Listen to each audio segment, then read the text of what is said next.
Hallows Eve by Zid or Zidiah Zinovka. Ghosts and ghoulies, a pumpkin ale, scary movies telling frightful tales, cloves and allspice, both familiar smells, that cast nostalgia, a most potent spell. There comes a time, a single night each year, when the living worship all the things they fear. It's a time when children don scary masks and turn their horrors into joyful tasks. They dress themselves in horrific trappings, decrepit mummies wearing tattered wrappings, or demons and angels from a world beyond, nighttime creatures from which nightmares spawn. While honoring spirits from beyond the veil, they knock on doors and greet faces pale. Candy tribute at a price most handsome, or a trick is played if denied their ransom. Songs are sung, all in a key most spooky. Great lengths are taken to ensure all is ooky. Games are played involving parts of bodies, while shadows dance around ghouls that party. Monsters mash and do the thriller dance. Ghosts start busting as they seize their chance. As we leave these spirits to their night's reprieve, we'll live each night like it is All Hallows Eve.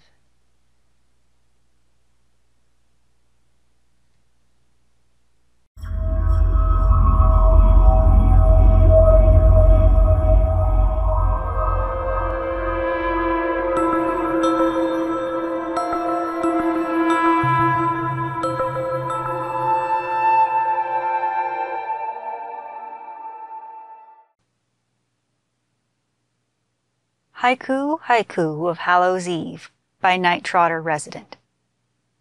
Shifting of the leaves, daylight fading swiftly out, ticking of the clock.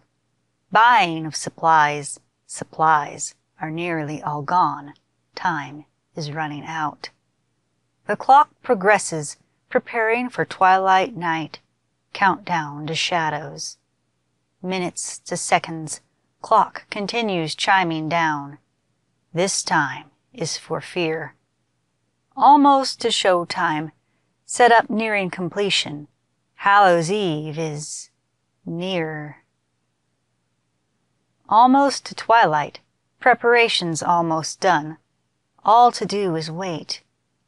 A silent nightfall, preparations are complete. Patience, they will come. Silently waiting, the clock ticks ever closer. A quiet heartbeat, the middle haiku, fourth wall breaking, shadows cause, silently pacing. Walking quietly from the corner of the eye, flickers of movement. Movement of shadows, dashing through the silent night, flitting here and there. Shimmering shadows, flickering in the darkness. Hallows Eve is here. Furtive glancing by, sensing of movement inside, swiftly relocate. Treading up the path, silent knocking on the door. Little ghosts are here, emptying the bags, filling up their hungry maws. Sated, they then leave. Tricks and treats are gone, emptied by the little ghouls. All have been banished. Quiet pickup time, resting on the shadowed seat. Hallows Eve, finished. Now, what I find particularly interesting about this haiku that Night Trotter has written is that it is a haiku composed of haiku. It's got each stanza in the haiku verse, and yet there are linked haikus to create the same pattern. It's very different than tanka, and I find it very refreshing.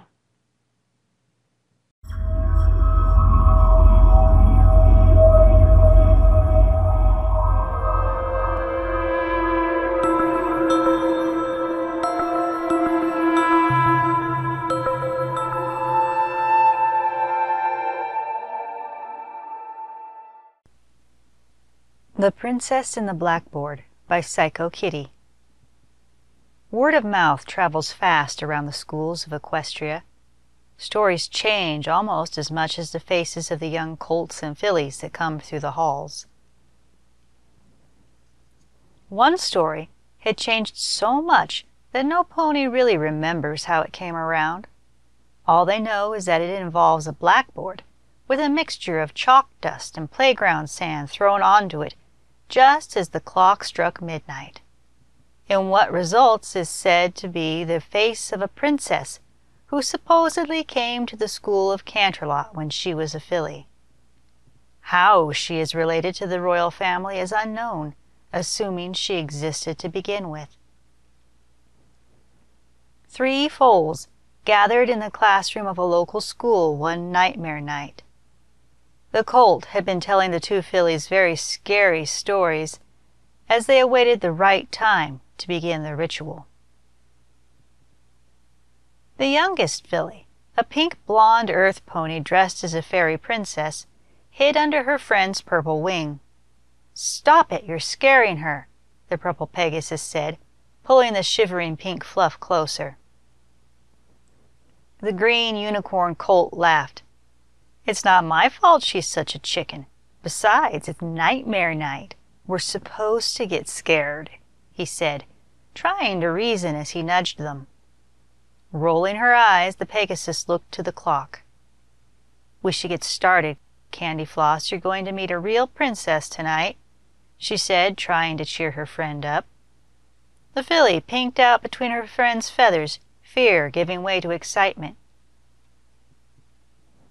Do you think she'll make me a real princess?" she asked. "Who knows? But we won't find out until we meet her," the Pegasus said. She nodded to her unicorn friend who pulled a sack of sand from his saddlebag. "Let's just hope we don't get caught," he said as he handed it to the Pegasus. She began scooping some of the chalk dust from the blackboard into the sand and shook it up. The unicorn pulled out a strange book as she did this. "What's that?" the pink filly asked. "It's a spell book I borrowed from my dad. Maybe it can help us a little," he said. The Pegasus rolled her eyes and scooped the mixture into her hoof. After a few words from the book, she threw the dust and sand onto the blackboard. As the sand rolled down, the dust left behind made a face, a slightly disturbing-looking face. "Ew, what is that?" the unicorn said. The Pegasus rolled her eyes. "It's not going to be perfect. I threw it on after all." As the 2 were bickering, the pink filly had gotten closer to the image on the board. "Princess?" Just as she finished this word, the dust face reached out, grabbing the filly in its mouth with its teeth. A scream was all that was heard by her 2 friends before they turned to no longer see her there. But the dust face now had another face next to it. The thing is, people assumed since a princess was behind the legend, that meeting her would be considered a blessing. However, as time went on and the story had changed, ponies tend to forget that not all princesses are nice.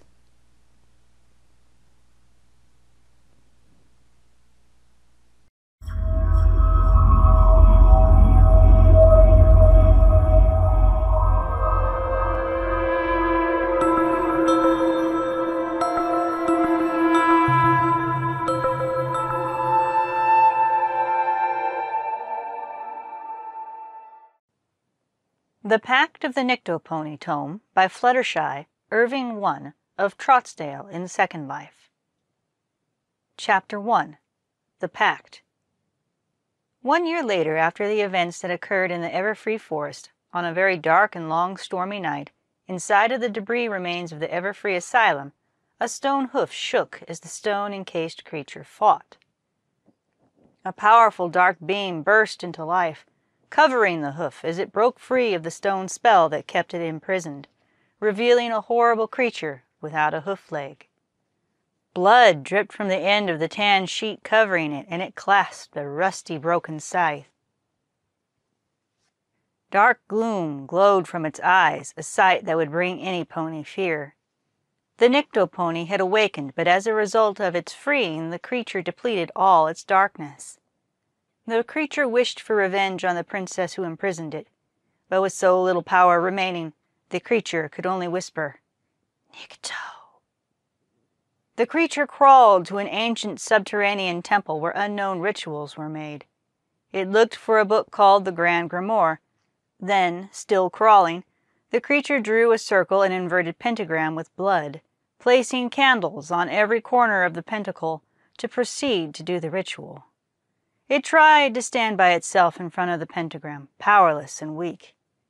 As it whispered Nikto, a strong wind came and blew out of the candles flickering inside of the temple, summoning a devilish-looking red pony with a devil tail, 2 devilish horns, a big red trident, hips of a goat, a trickster-looking face, and a red straight mane. You could feel her devilishly strong aura as she presented herself. "Hello, I am Hibiscus Gloom, the owner of Hell, where all helpless pony souls come to me, and I end their suffering, torturing them for the eternity." She grinned as she leaned to look at the strange creature. The strange creature answered, "Nikto." Hibiscus Gloom laid her trident on her shoulder and started to float around the creature. "Such a strange-looking creature. I see that you are having really bad problems," Hibiscus exclaimed. The creature still didn't answer. Hibiscus kept going in circles around it. "I have seen through your eyes, and I saw your darkness fading, but your thirst for revenge is stronger." The creature answered, "Nikto." "Luckily for you, I am interested in helping you to recover so you can fulfill your vengeance." The creature remained calm, then Hibiscus continued, "However, in exchange I am interested in a particular soul." She cracked her hooves and restored the dark powers of the creature. "Nikto," was its only reply. Hibiscus smirked. "The most precious soul is the one that resides in an alicorn pony. Their eternity makes them more precious to me. Bring me Twilight Sparkle's soul, and I'll help you to fulfill your vengeance." The crawling creature replied, "Nikto." Hibiscus hummed thoughtfully. "Your old rusty scythe does not work anymore, so you need a proper weapon of a Darkness Inquisitor." She cracked her hooves again and materialized an executioner's axe, sharp enough to cut through pony bones easily and snatch the soul of any creature that would interfere through the swing of the blade.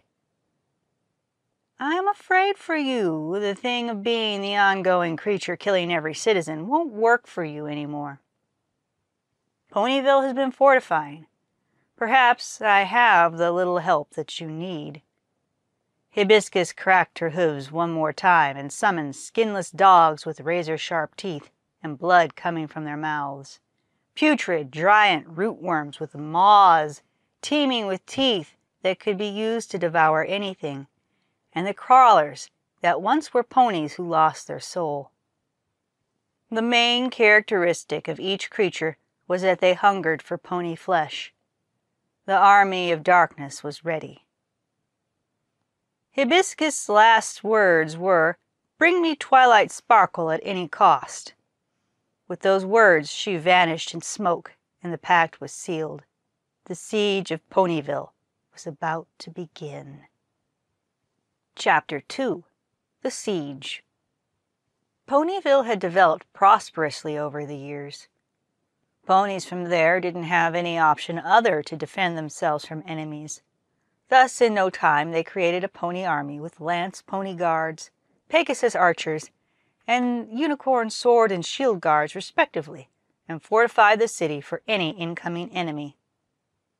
Consequently, Ponyville City suffered a big rift around it, so ponies had to build a suspension bridge that connected the main city with the rest of the roads. It was a calm morning. Twilight, Applejack, Pinkie Pie, Rarity, and Rainbow Dash were trotting through the main plaza, heading to Twilight's castle to check out a friendship quest. Twilight stopped abruptly, sensing something wrong with her surroundings. She noticed malevolent clouds that had been spreading from the deeps of the Everfree Forest as they approached the city's rift. Shocked, she rose to see what was going on and saw with her own alicorn eyes how the dark mass surrounded Ponyville's rift. Twilight descended again. Rainbow Dash, you lead the archers and secure the walls. They'll be our first division.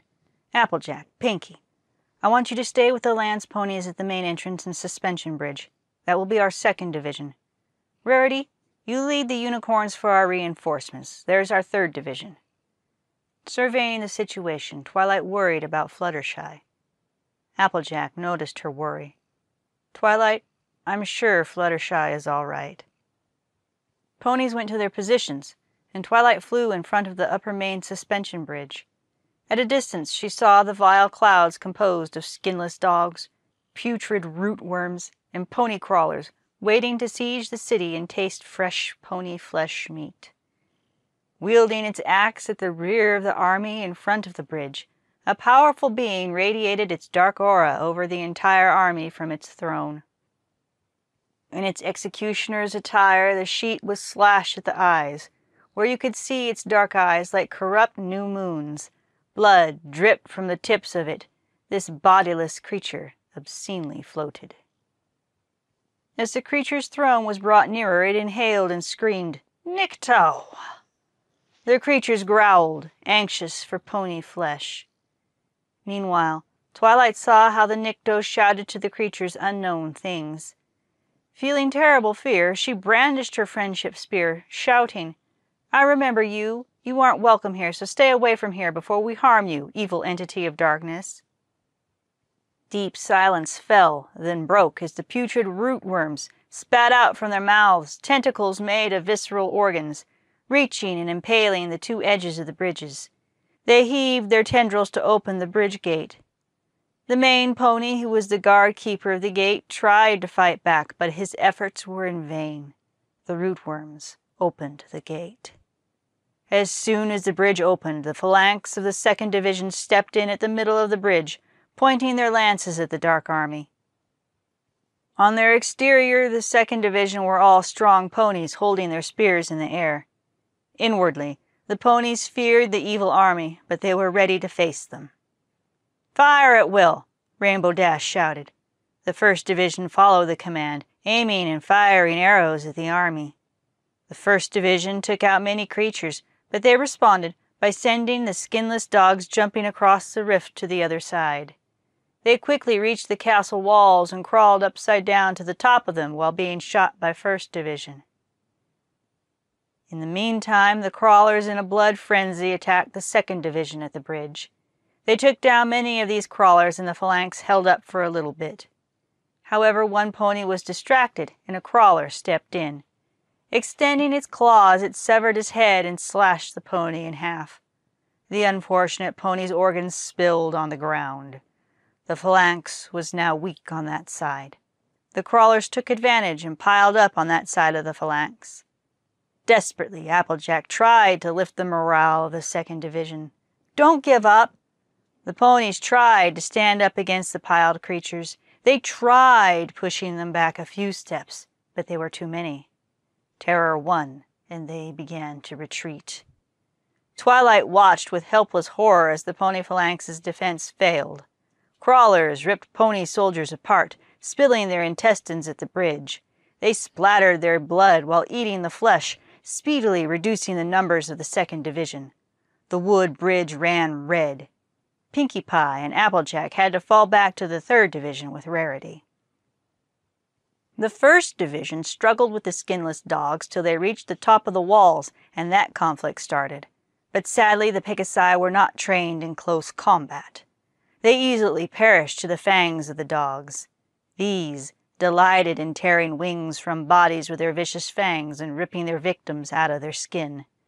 One Pegasus was in tears, begging for his life, but the skinless dogs had no feelings. Mercilessly, the dogs bit the Pegasus in the throat, ending his life. The skinless dogs defeated the 1st Division, forcing Rainbow Dash to fall back where the others were. Twilight retreated to the 3rd Division after the 2nd Division was defeated. The 3rd Division were in the central plaza of the town, surrounded by the crawlers and the skinless dogs. She was surprised and horrified by the carnage of all the slaughtered ponies on the ground. She shouted, "Stop the slaughter! Finish it once and for all!" The creatures growled, stopping their actions for a while. Then the ominously robed Nyctopony crawled over. "Nycto," it whispered. Twilight knew what she had to do, face the darkness by herself. The 3rd Division opened a path, allowing Twilight to approach the Nyctopony. Terrified, Twilight grasped her friendship spear and rushed the Nyctopony with a very potent thrust. The Nyctopony crawled, dodging it, then charged in return. Its axe swung at Twilight. With determination, Twilight dodged it. The match was tied. Neither Twilight nor the Nyctopony let their guard down until Twilight's mind was invaded by horrible thoughts of all the ponies who died during the slaughter and her guilt of wanting to save every pony but failing.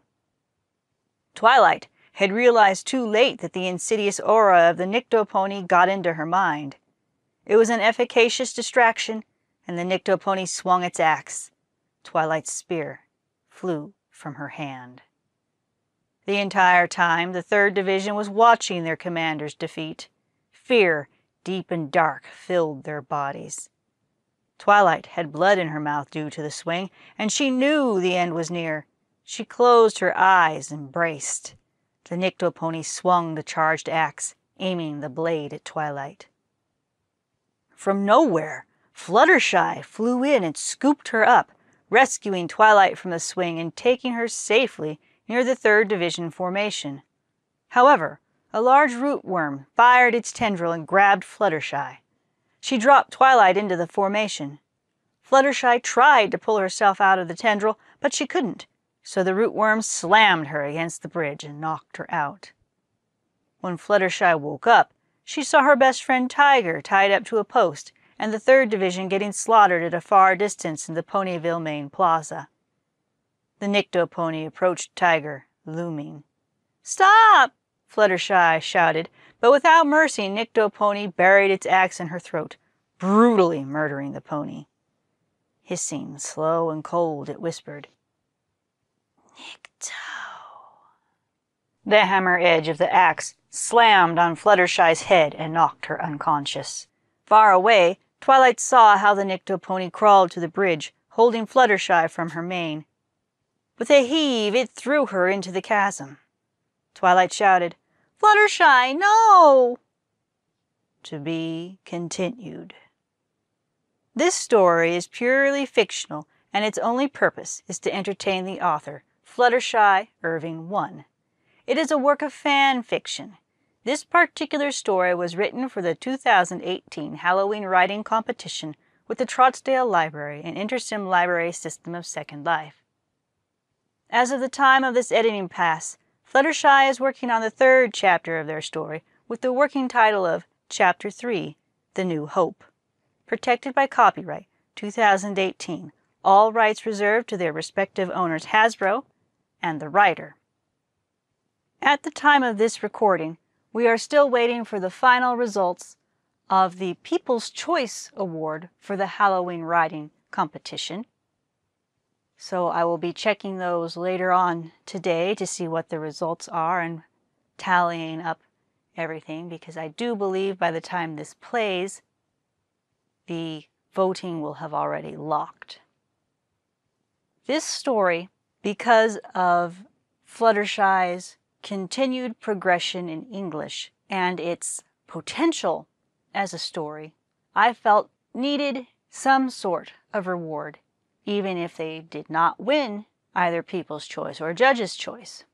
So I awarded them a special slot in my work queue so that their story could receive a professional level of editing, as well as a few illustrations to go with this story.